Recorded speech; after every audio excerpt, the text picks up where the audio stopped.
So it's 2018. My husband and I are pregnant with our first daughter, and we need to take the bus from Ottawa going to Montreal and take another connection from Montreal that takes us to Quebec City.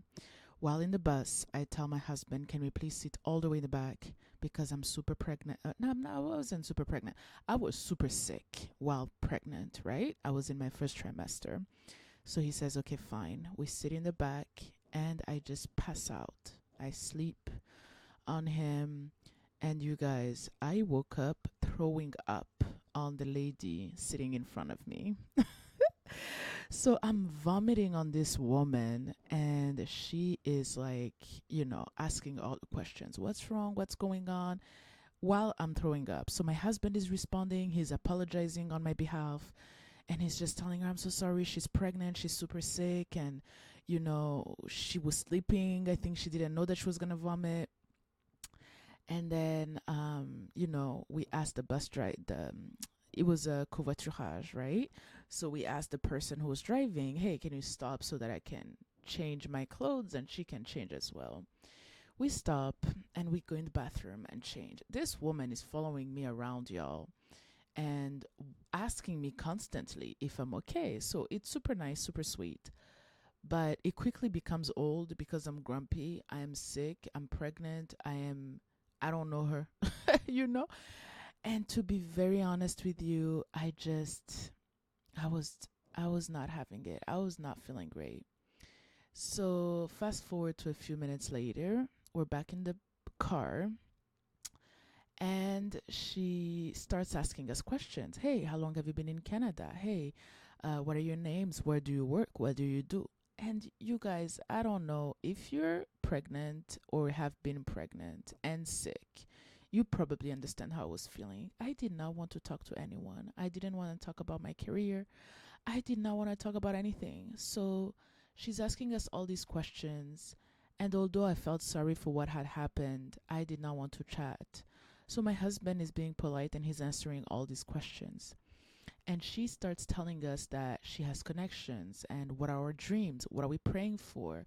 What do we, want to do here in Canada? We were new, y'all. I'm talking about we had been here maybe for 2 months. And it sounded like she was almost bragging because she was telling us like all the stuff that she owned, all these connections that she had. And she was telling us like, I believe that I vomited on you. I mean, she said that she believes that I vomited on her because it was a God appointed thing. And listen, I am a believer, okay? But no, ma'am, no, I did not throw up on you because God was in it. Like, I could not believe that God would be in such a thing. Lo and behold, this woman is talking to my husband and she says that she will help me find a job and she'll help my husband find a job. Y'all, do you know that she exchanged numbers with my husband? That she followed through with us. She kept calling me, asking me, hey, what job do you want? How can I help you apply? She taught me how to apply in the federal government, which is where I currently work, because she taught me to apply in the federal government. She connected my husband to her cousin who worked in a bank, and my husband wanted to go in the banking system. She became a pure angel in our lives. But here's the crazy part.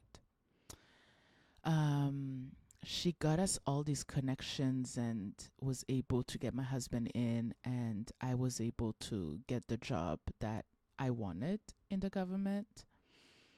But y'all are gonna think I'm lying.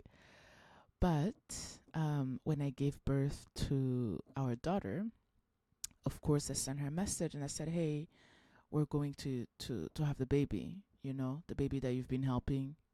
You've been. She literally threw a baby shower for our child. Y'all, from meeting in the bus, the second time we saw her, she was having a party at her house for us. We were perfect strangers. But she kept saying, God asked me to do this. So, of course, I sent her a message when I was going to give birth. And I told her, hey, I'm going to the hospital. This is the hospital I'm at. And she did not respond. And then I sent her a message again. I said, hey, here's a picture of the baby. And she did not respond. And then I told her, hey, we're home. Do you want to come see the baby? She did not respond. And then I started getting worried. I was like, are you okay? Did we do something? Did we offend you in any way? And she texted me back and she said, Charlene, you have not offended me. You can be at peace. But I think that my assignment in your life has ended. And that was it. That was the last time I spoke to her. That was the last time, I ever heard anything from her. Our daughter is turning 7 in April. She has never met her. She does not know how we have progressed in our lives. She just stopped talking to us. So we sometimes wonder who she was and what was the purpose of her in our lives. Was she an angel that just showed up in our lives? Was she there for that unique purpose? And then that would be it. But yeah, that's what happens when you throw up on someone in a covoiturage.